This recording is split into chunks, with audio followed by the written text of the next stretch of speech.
Bayangkan, kau seorang mahasiswi baru di kos sederhana, mencoba hidup normal di kota asing. Namun, setiap malam, ojek online yang sama selalu menjemputmu dengan bau busuk menusuk yang tak pernah hilang. Hingga suatu hari, kau menyadari driver itu bukan manusia. Ia korban begal yang mayatnya membusuk di bawah pohon bambu. Dan kau adalah penumpang terakhirnya.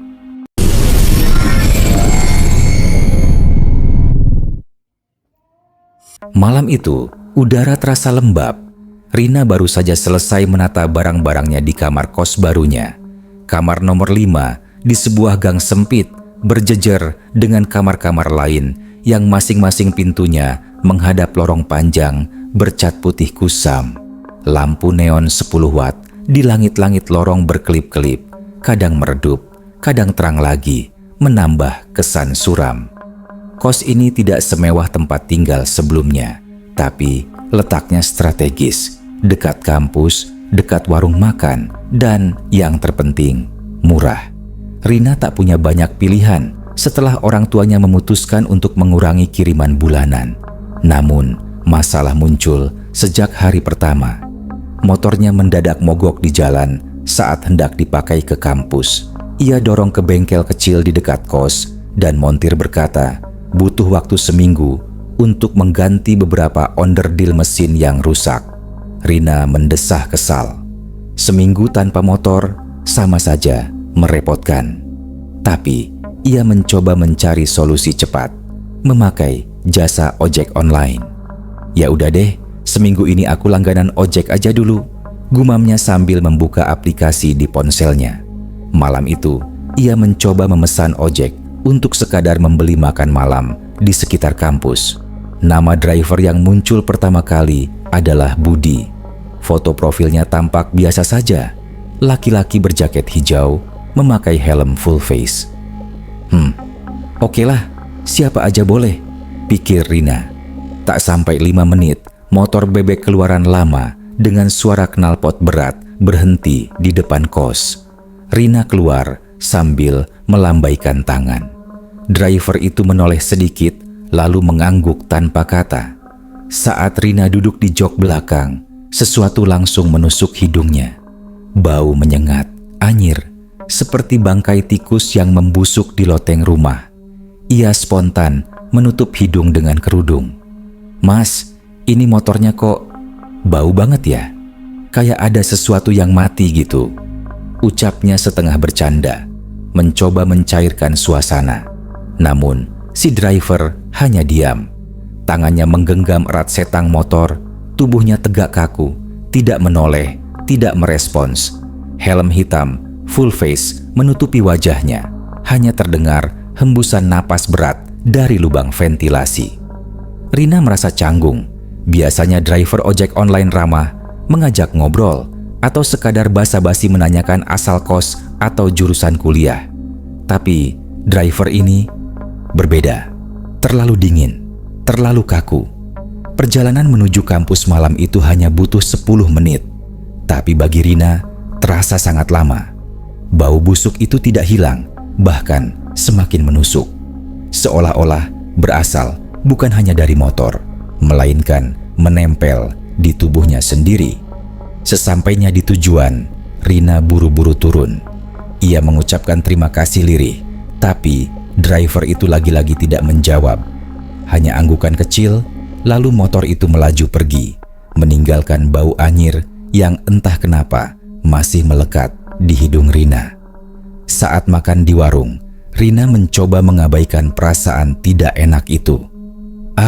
Mungkin ada bangkai kucing nyangkut di mesin motor dia, pikirnya. Tapi dalam hati kecil, ia merasa ada sesuatu yang lebih menyeramkan. Malam itu, kembali ke kos, Rina masih mencium samar bau busuk itu di bajunya. Ia sempat menyalakan lilin aromaterapi untuk menutupi bau, tapi tetap saja ada rasa mual yang menempel. Sebelum tidur, ia membuka aplikasi lagi, mencoba memesan ojek secara acak untuk esok hari. Anehnya, nama driver yang muncul lagi-lagi sama, Budi. Padahal biasanya sistem aplikasi akan memberikan driver berbeda tergantung lokasi dan jarak. Rina mencoba membatalkan, lalu memesan ulang. Tapi hasilnya tetap sama. Selalu Budi. Sebuah perasaan dingin merayap di tengkuknya. Ia menutup ponsel dengan tangan gemetar. Ya Allah, masa ia cuma ada satu driver di kota ini? Di luar jendela, angin malam bertiup pelan, membuat dedaunan bambu di belakang kos bergesekan. Suaranya lirih, seperti bisikan. Lampu lorong kembali berkelip sebentar, lalu redup. Rina menarik selimut, mencoba memaksa matanya terpejam. Namun, sebelum benar-benar tertidur, hidungnya kembali mencium samar bau bangkai yang sama. Kali ini, tidak dari motor, tidak dari baju, tapi seperti menyelinap masuk dari celah pintu kamar. Rina menggigil. Ia berbalik, menutup telinganya dengan bantal. Dan entah kenapa, ia merasa seperti ada seseorang berdiri diam di depan pintunya, hanya menunggu ia terlelap. Pagi itu, Rina bangun dengan wajah pucat. Tidurnya kacau semalaman karena bayangan bau busuk yang seperti merayap ke dalam kamar. Mata sembab, tubuhnya lemas, namun ia tetap harus kuliah. Sambil sarapan seadanya, ia membuka aplikasi ojek online.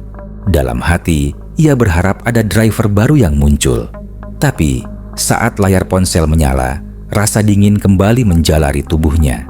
Budi, nama itu lagi yang muncul. Foto profil yang sama, helm hitam, jaket hijau kusam. Seakan tidak ada driver lain di kota ini selain dia. Ah, sudahlah, mungkin kebetulan. Atau aplikasi ini memang lagi error, gumam Rina, mencoba menghibur diri.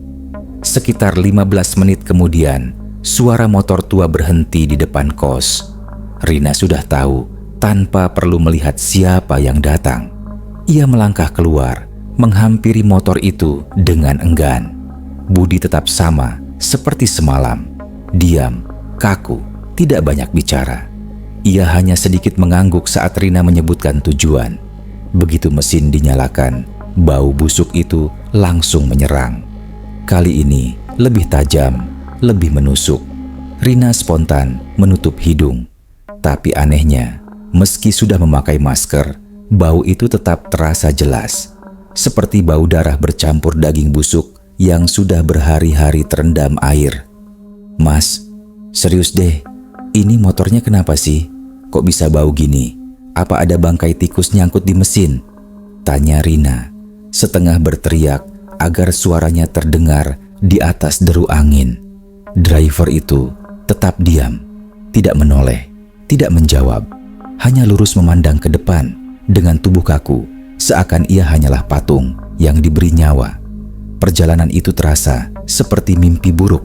Setiap kali motor melewati tikungan, Rina merasa kepala driver itu menoleh sedikit lebih lambat dari seharusnya, seperti lehernya kaku. Ia mencoba mengalihkan pandangan ke jalan, tapi matanya tanpa sengaja menangkap sesuatu di spion motor. Sekejap saja, tapi cukup membuat jantungnya seakan berhenti berdetak. Bayangan wajah Budi di spion terlihat aneh. Kulit pipi bagian kanan tampak pucat kebiruan, seolah-olah tidak dialiri darah. Di bagian bawah telinganya ada bercak hitam keunguan, seperti lebam parah.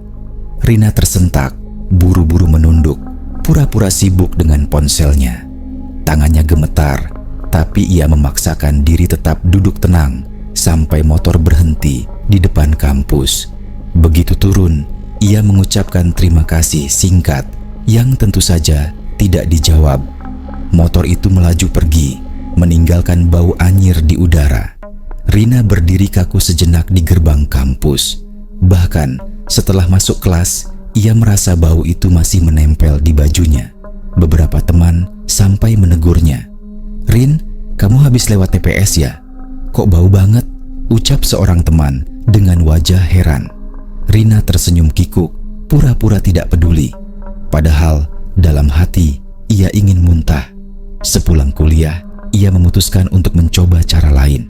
Ia menghapus aplikasi ojek, lalu menginstalnya kembali. Setelah login ulang, ia memesan lagi. Namun hasilnya tetap sama. "Budi, ini nggak masuk akal," desahnya. Mulai panik. Malamnya, saat harus pulang dari kampus ke kos, terpaksa ia kembali naik motor Budi. Jalanan malam itu sepi, hanya ditemani suara jangkrik dan deru mesin motor tua yang berat. Rina menggenggam erat tasnya, mencoba menahan rasa takut. Namun, semakin lama, ia merasa ada sesuatu yang benar-benar tidak beres. Bau busuk itu tidak lagi sekadar menusuk hidung. Kali ini, seperti menyelimuti seluruh tubuhnya. Ia bahkan merasa ada hawa dingin yang keluar dari tubuh si driver. Angin yang seharusnya hangat malam itu justru terasa menusuk tulang. Di tengah perjalanan, rasa penasaran mengalahkan ketakutannya. Rina nekat menoleh ke spion lagi, dan disitulah ia melihat sesuatu yang membuat darahnya membeku. Wajah Budi bukan lagi wajah manusia normal.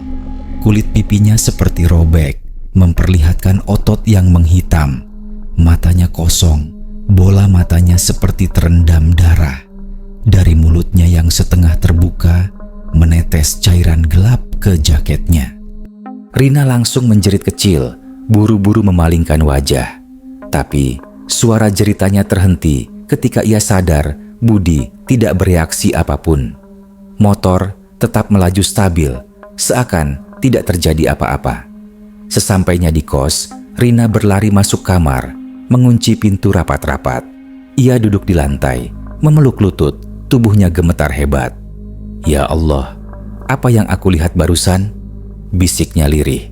Namun, sebelum bisa menenangkan diri, hidungnya kembali mencium bau busuk itu. Bukan hanya samar, melainkan jelas sekali, seperti ada bangkai yang membusuk tepat di dalam kamarnya. Rina panik, menyalakan lampu, memeriksa setiap sudut kamar. Tidak ada apa-apa. Tidak ada tikus mati, tidak ada sampah. Hanya kamarnya yang kosong, tapi dipenuhi bau busuk menyengat.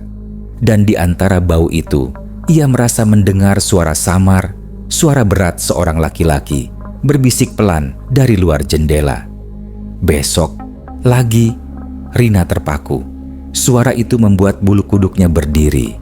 Ia mendekat ke jendela perlahan, tapi begitu menyingkap tirai, lorong belakang kos hanya gelap. Tidak ada siapa-siapa. Namun di kaca jendela, samar-samar ia melihat pantulan helm hitam dengan wajah hancur, berdiri diam, menatap ke arahnya. Hari ketiga seharusnya berjalan biasa. Pagi itu, matahari bersinar cerah, udara tidak terlalu panas, dan kampus tidak begitu ramai. Namun bagi Rina, semua terasa berat. 2 malam berturut-turut ia tidur gelisah karena bayangan driver ojek online bernama Budi. Ia benar-benar tidak habis pikir kenapa aplikasi selalu memberikannya driver itu. Padahal biasanya ojek online punya banyak driver. Bahkan di jam sibuk pun tetap saja nama Budi yang muncul. Saat makan siang bersama teman, ia mencoba melontarkan curhat. Kalian pernah nggak sih dapat driver yang itu-itu aja terus? Sampai tiap kali pesan, wajah yang sama yang keluar? Tanya Rina sambil menunduk. Temennya, Dwi, mengernyitkan dahi. Enggak pernah sih, aku malah sering ganti-ganti. Kadang cowok, kadang ibu-ibu juga ada. Emang kenapa? Rina ragu menjawab. Ia tidak berani menceritakan hal yang sebenarnya. Bagaimana ia harus menjelaskan bahwa ia mencium bau bangkai setiap kali naik motor itu? Bahwa wajah driver itu terlihat hancur di spion? Itu akan terdengar seperti ia sedang berhalusinasi. Nggak apa-apa. Mungkin cuma kebetulan, katanya cepat, mencoba menutupi rasa takut yang menyelimuti. Namun ketenangan itu tidak bertahan lama. Malamnya, ia harus pulang agak larut karena rapat organisasi kampus. Saat keluar dari gedung, jam sudah menunjukkan pukul 22:15. Jalanan kampus sepi, hanya ada beberapa mahasiswa lain yang lewat terburu-buru. Rina membuka aplikasi dengan tangan gemetar. Ia masih berharap driver yang muncul bukanlah orang itu. Tapi saat layar ponselnya menampilkan nama, jantungnya serasa jatuh ke perut. Budi. Ia menutup mulutnya, menahan teriakan kecil. Ya Allah, kenapa harus dia lagi?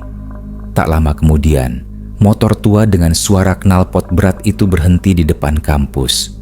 Bau anyir menyengat sudah tercium, bahkan sebelum motor benar-benar berhenti. Lampu depan motor remang, seperti redup tertutup kabut. Rina menelan ludah. Ia ingin membatalkan, ingin lari, tapi kaki terasa berat. Dengan pasrah, ia duduk di jok belakang. "Mas, ke kos ya?" ucapnya lirih. Budi tidak menjawab.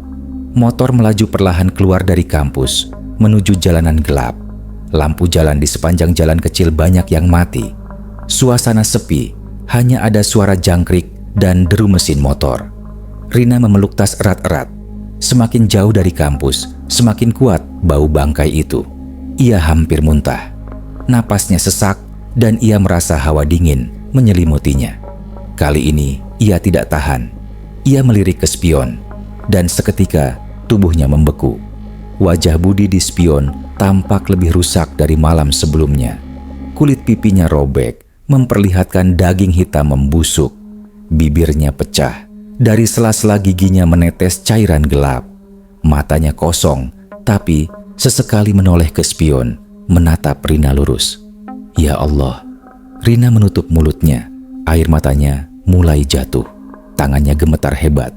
Namun itu bukan puncaknya. Saat motor melewati tikungan sempit, lampu jalan yang redup menyinari sisi leher driver itu. Rina melihat jelas ada bekas sayatan panjang, seperti luka tusukan yang belum kering. Darahnya menetes, menodai kerah jaket hijau yang dipakainya. Rina ingin menjerit, tapi suaranya tercekat. Lidahnya keluh. Yang bisa ia lakukan hanyalah memejamkan mata, berdoa dalam hati agar perjalanan ini cepat selesai. Tiba-tiba motor berhenti di pertigaan kecil. Rina membuka mata, panik. "Mas, kenapa berhenti?" Suaranya bergetar. Tidak ada jawaban. Budi hanya duduk diam, kepalanya menunduk. Dari balik helm terdengar suara napas berat, seperti orang sekarat. "Mas!" Rina semakin ketakutan. Pelan-pelan, kepala Budi terangkat. Dari kaca spion, Rina melihat wajahnya yang hancur itu jelas sekali. Bola mata sebelah kanan sudah tidak ada, hanya rongga hitam kosong yang meneteskan darah kental. Ia menatap Rina lama, lalu mengeluarkan suara serak. "Kenapa kamu selalu ikut aku?" Rina terperangah. Itu kali pertama ia mendengar suara driver itu. Suara yang berat, serak, dan seperti keluar dari tenggorokan penuh darah. Tubuhnya gemetar, bibirnya bergetar, tapi tidak ada kata yang keluar. Lalu tiba-tiba, motor kembali melaju kencang. Jalan yang dilalui bukan lagi jalur biasa menuju kos. Mereka melewati jalan sempit yang jarang dilalui orang, penuh dengan pepohonan di kiri kanan. "Mas, ini bukan jalan ke kos. Berhenti, Mas. Tolong berhenti!" teriak Rina sambil memukul-mukul punggungnya. Namun motor tidak berhenti. Budi terus melaju tanpa menghiraukan. Rina panik, berteriak, tapi jalanan begitu sepi. Tidak ada satupun orang yang lewat. Bau bangkai semakin pekat. Rina menangis ketakutan, tubuhnya gemetar. Di spion, wajah hancur itu menatapnya terus. Seakan-akan motor ini sedang membawa Rina ke tempat yang tidak seharusnya ia datangi. Rina memeluk tasnya erat-erat, tubuhnya gemetar hebat. Motor yang ditumpanginya melaju semakin jauh, melewati jalan yang sama sekali asing baginya. Jalanan sempit itu dipenuhi pepohonan rimbun, lampu jalan jarang, hanya ada cahaya bulan pucat yang menembus sela dedaunan. Mas, ini bukan jalan ke kos saya. Tolong berhenti!" Rina berteriak, suaranya parau bercampur tangis. Namun Budi tidak menanggapi. Tubuhnya tetap kaku, tangannya mencengkram setang motor dengan keras, wajahnya lurus ke depan. Dari balik helm, terdengar desahan napas berat, seperti suara orang yang tersengal-sengal. Bau busuk semakin pekat, tidak lagi sekadar bau bangkai, tapi seperti bau darah bercampur daging membusuk. Rina hampir muntah, dadanya sesak. Ia menutup hidung, tapi percuma. Bau itu seolah meresap ke dalam paru-parunya. Dengan tangan gemetar, ia mencoba membuka ponselnya, berniat menelpon seseorang. Tapi sinyal hilang. Layar hanya menunjukkan tulisan no service. Ya Allah, tolong aku. Rina berbisik, air matanya mengalir deras. Motor terus melaju. Setiap kali melewati tikungan, Rina berani melirik spion. Dan setiap kali ia melakukannya, wajah Budi terlihat semakin hancur. Kini, sebagian kulit wajahnya terkelupas, memperlihatkan tulang pipi yang menghitam. Dari mulutnya menetes cairan kental hitam, menodai jaket hijau lusuh yang dipakainya. Namun, yang paling membuat Rina hampir pingsan adalah matanya. Bola mata kiri Budi tampak keluar sedikit dari rongga, menggantung, hanya diikat oleh urat tipis berwarna merah. Ya Tuhan, Rina menutup mata, menggigil ketakutan. Motor tiba-tiba berhenti di sebuah jalan tanah. Di depan mereka berdiri sebuah pohon bambu raksasa. Batangnya tinggi menjulang, daunnya lebat, dan di sekitarnya suasana begitu sunyi. Tidak ada rumah, tidak ada orang lewat, hanya suara angin yang membuat daun bambu bergesekan, seperti bisikan ribuan suara kecil. Rina panik. Mas, kita di mana? Kenapa berhenti di sini? Saya mau pulang. Tolong antar saya ke kos. Perlahan, kepala Budi menoleh. Untuk pertama kalinya, ia menoleh langsung ke arah Rina. Dari balik helm yang sedikit terangkat, wajah hancur itu terlihat jelas. Kulitnya pucat kebiruan, darah mengering di pipinya, bibirnya koyak hingga ke telinga. Dengan suara serak penuh dahak, ia berkata, "Di sini, aku mati." Rina terperanjat, tubuhnya lemas, seolah seluruh darah mengalir keluar. "Ah, apa maksudnya?" Suaranya nyaris tak terdengar. Budi tidak menjawab. Ia turun dari motor, gerakannya kaku seperti mayat hidup. Ia berjalan pelan ke arah pohon bambu itu. Dengan tangan gemetar, ia menunjuk ke sela batang bambu yang besar. Rina menatapnya dengan mata melebar. Di antara batang bambu, samar-samar terlihat sesuatu. Seperti gundukan tanah, bercampur kain lusuh berwarna gelap. Bau busuk langsung menyeruak lebih tajam, menusuk hingga membuat Rina ingin muntah. "Kau harus lihat." Suara Budi serak, hampir seperti rintihan. Rina menutup mulutnya, mundur beberapa langkah. Tidak, saya nggak mau lihat. Saya mau pulang. Tolong mas, jangan." Namun tiba-tiba, bayangan hitam melintas di matanya. Sesuatu bergetar di antara rumpun bambu. Angin bertiup kencang, membuat dedaunan bambu bergesekan keras, menimbulkan suara mencekam seperti jeritan. Dalam sekejap, dari sela batang bambu itu tercium bau darah yang lebih segar. Rina merasa perutnya mual hebat. Ia menjerit histeris, tapi suaranya tertelan oleh sunyi pekat malam itu. Budi berbalik, wajahnya kini sepenuhnya terlihat. Tidak lagi seperti manusia, melainkan mayat membusuk. Separuh wajahnya hilang, digantikan tulang tengkorak. Dari rongga matanya keluar ulat putih yang bergerak-gerak. Dengan suara lirih, ia berkata, "Aku dibunuh di sini. Mayatku disembunyikan di sela bambu. Sudah lama membusuk." Rina menjerit sekuat tenaga. Tubuhnya gemetar, matanya berkunang-kunang. Ia mencoba lari, tapi kakinya lemas, seolah ada yang menahan. Tiba-tiba, udara di sekitar mereka berubah dingin menusuk. Dari sela bambu, terdengar suara-suara lirih. Bukan suara angin, tapi seperti bisikan orang banyak yang berbisik bersama-sama. Kata-kata itu tidak jelas, namun penuh dengan nada kemarahan. Rina merasa kepalanya pusing, matanya berkunang-kunang. Tubuhnya goyah, lalu ambruk ke tanah. Pandangannya gelap, telinganya hanya dipenuhi bisikan dan bau busuk yang semakin pekat. Sebelum benar-benar pingsan, ia sempat melihat sesuatu yang membuat hatinya berhenti berdetak.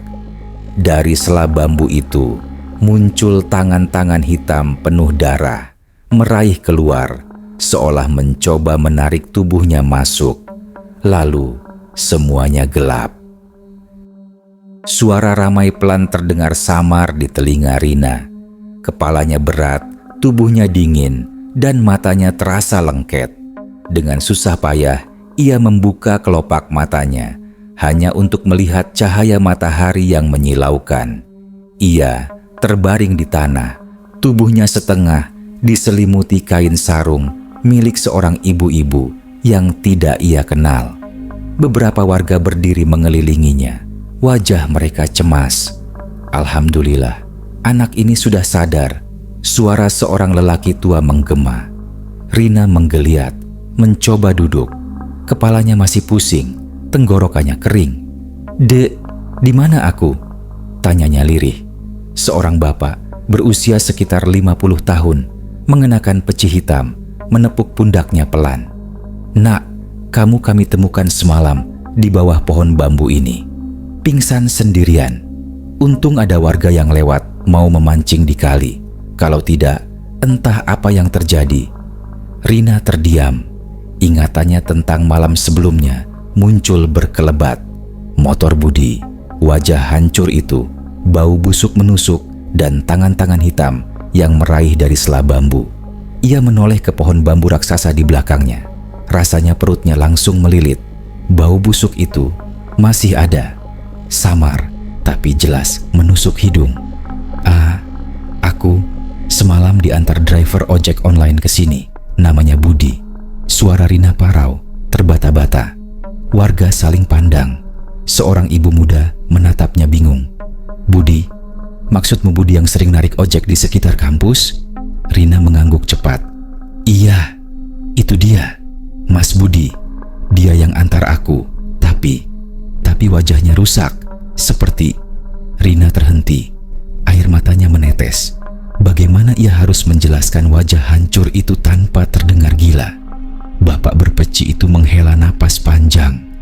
"Nak, Budi itu sudah meninggal seminggu yang lalu." Jantung Rina serasa berhenti. "Apa? Dia korban begal?" lanjut bapak itu lirih. "Katanya hilang setelah mengantar penumpang. Sampai sekarang jasadnya belum ditemukan. Polisi sudah mencari, tapi tidak pernah ketemu. Hanya motornya saja yang ditemukan rusak di pinggir kota." Rina menutup mulutnya dengan tangan gemetar. Tubuhnya menggigil. Jadi, selama ini yang membawanya pergi setiap hari itu? Tidak mungkin. Rina menangis terseduh.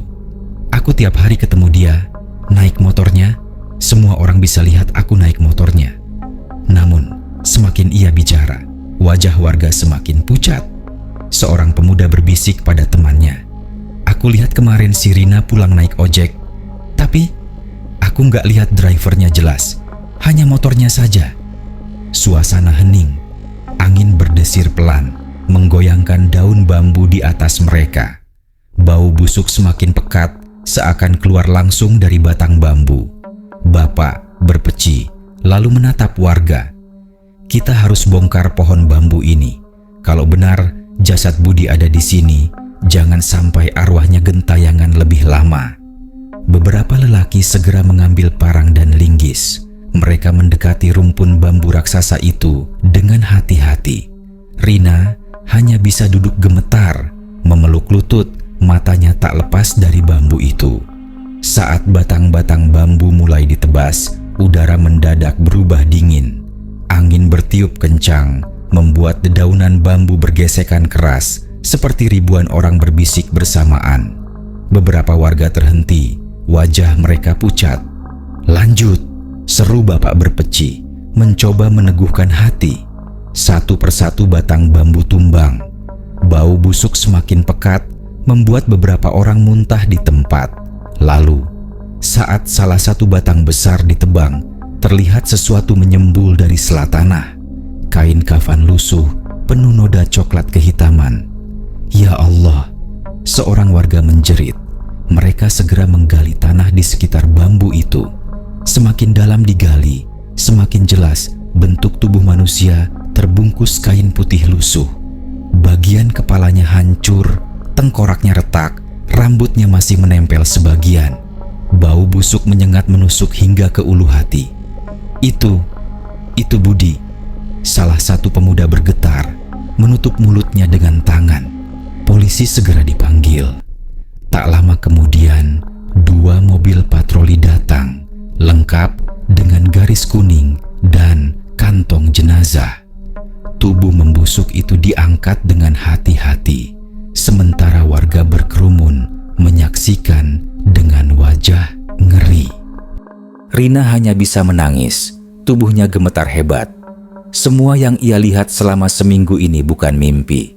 Ia benar-benar naik motor bersama arwah Budi. Namun sebelum jasad itu dibawa pergi, sesuatu terjadi. Lampu mobil polisi mendadak mati. Angin bertiup kencang sekali, membuat dedaunan bambu yang tersisa bergesekan keras, menimbulkan suara mencekam. Dan di tengah kerumunan warga, Rina melihat sosok itu lagi. Budi berdiri di samping pohon bambu, mengenakan jaket hijau, helm hitam, tubuhnya kaku. Wajahnya hancur, bola mata kirinya terlepas, darah menetes dari lehernya. Ia menatap Rina lurus, hanya Rina yang bisa melihatnya. Warga lain sibuk dengan polisi, tidak ada yang menoleh. Budi mengangkat tangannya perlahan, menunjuk ke arah Rina. Dari mulutnya yang sobek, terdengar suara serak lirih, hampir seperti bisikan angin. Besok, terakhir, Rina menjerit histeris, membuat semua orang menoleh padanya. Namun ketika warga menatap arah yang ia tunjuk, tidak ada siapa-siapa di sana. Malam itu, suasana kos Rina terasa berbeda. Setelah kejadian di pohon bambu sore tadi, ia sama sekali tidak bisa tidur. Tubuhnya gemetar, mata bengkak karena menangis. Pikirannya penuh dengan teror wajah hancur itu. Warga dan polisi sudah mengangkut jasad Budi untuk diautopsi. Namun bagi Rina, bayangan terakhir Budi yang menatapnya dari samping pohon bambu masih begitu jelas. Ucapan lirihnya, "Besok, terakhir," terngiang-ngiang di telinganya, seakan terus memburu. Kenapa aku yang harus melihat semua ini?" Bisiknya dengan suara parau. Di kamar sempit kos yang baru ia tempati, lampu temaram berkelip-kelip. Sesekali terdengar suara motor melintas dari jalan depan. Rina duduk memeluk lutut, menatap ponselnya yang tergeletak di atas meja. Ia tidak berani membuka aplikasi ojek online lagi. Namun tepat pukul 23.45, layar ponselnya menyala sendiri. Notifikasi masuk. "Driver Budi menunggumu." Rina langsung melempar ponselnya ke lantai. Tidak mungkin," teriaknya dengan suara serak. Ia sudah tidak memesan apa-apa. Bahkan aplikasinya sudah dihapus sejak siang tadi. Tapi entah bagaimana, notifikasi itu tetap muncul. Dari luar kos, suara motor terdengar. Brum, brum. Pelan tapi jelas, berhenti tepat di depan pagar. Bau busuk kembali menyeruak masuk lewat celah jendela, menusuk hingga membuatnya hampir muntah. Rina menutup mulutnya dengan kedua tangan, tubuhnya kaku. "Tidak, jangan lagi." Air matanya menetes, namun suara motor itu tidak pergi. Justru semakin lama, semakin kencang, hingga akhirnya ia mendengar suara helm diketuk-ketukkan di pagar kosnya. Tok, tok, tok. Seperti ada yang memanggil. Rina memberanikan diri melongok sedikit lewat jendela. Dan benar saja, di luar pagar berdiri sosok itu. Jaket hijau, helm hitam, tubuh kaku. Bau busuk semakin menusuk, membuat kepala berputar. Pelan-pelan sosok itu mengangkat kepalanya, menatap ke arah jendela. Wajah hancur itu terlihat jelas. Mata kirinya hanya lubang kosong, darah menghitam mengalir dari mulutnya. "Naiklah." Sekali lagi, suaranya serak, hampir tidak seperti suara manusia. Rina tersengal, kakinya lemas. Namun entah bagaimana, tubuhnya seperti dikendalikan. Tanpa sadar, ia membuka pintu kamar, melangkah keluar kos. Warga sekitar sudah terlelap, jalanan sunyi. Hanya suara jangkrik dan hembusan angin yang menemani. Sosok Budi duduk di atas motornya, menunggu dengan sabar, seolah-olah ini hanyalah perjalanan biasa. Lampu motor redup, tetapi sorotnya terasa dingin, menusuk mata. Rina mendekat, tubuhnya gemetar hebat. "Kenapa aku? Apa yang kau mau dariku?" tanyanya dengan suara terbata. Budi menoleh pelan, suaranya lirih, pecah-pecah. "Kau penumpang terakhirku. Aku harus mengantar sampai selesai." Rina menangis. Namun, sebelum ia bisa melawan, tangannya sudah memegang jaket hijau itu dan tubuhnya dipaksa naik ke boncengan. Begitu ia duduk, motor langsung melaju kencang, tanpa suara, tanpa getaran, seperti melayang di atas tanah. Sepanjang perjalanan, Rina melihat jalanan kota yang biasanya ramai kini kosong total. Tidak ada satupun kendaraan lain, tidak ada manusia. Semua toko, warung, lampu jalan, gelap, seolah-olah ia dibawa ke dunia lain. Bau busuk semakin kuat. Rina menutup hidungnya, tapi sia-sia. Di kaca spion motor, ia melihat wajahnya sendiri, pucat, mata lebam, seolah-olah mayat hidup. Dan di spion sebelahnya, wajah Budi yang hancur menatap balik, tersenyum samar. "Sudah dekat," katanya lirih. Motor berhenti di sebuah tanah lapang, tempat pohon bambu raksasa yang kemarin sudah dibongkar. Namun kali ini, pohon itu kembali utuh, bahkan lebih besar, menjulang tinggi, menutupi langit. "Tidak, ini tidak nyata," Rina berbisik, tapi tubuhnya kaku. Budi turun dari motor, menoleh padanya. Dari matanya yang kosong, air hitam menetes. Ia menunjuk ke batang bambu itu. "Di sanalah aku dikubur. Di sanalah darahku meresap. Aku tidak bisa pergi tanpa membawa seseorang." Rina mundur pelan, wajahnya penuh ketakutan. "Kenapa aku? Aku tidak kenal kamu." "Karena kau yang terakhir bersamaku. Kau yang harus ikut." Suaranya semakin serak, tapi jelas. Tanah bergetar.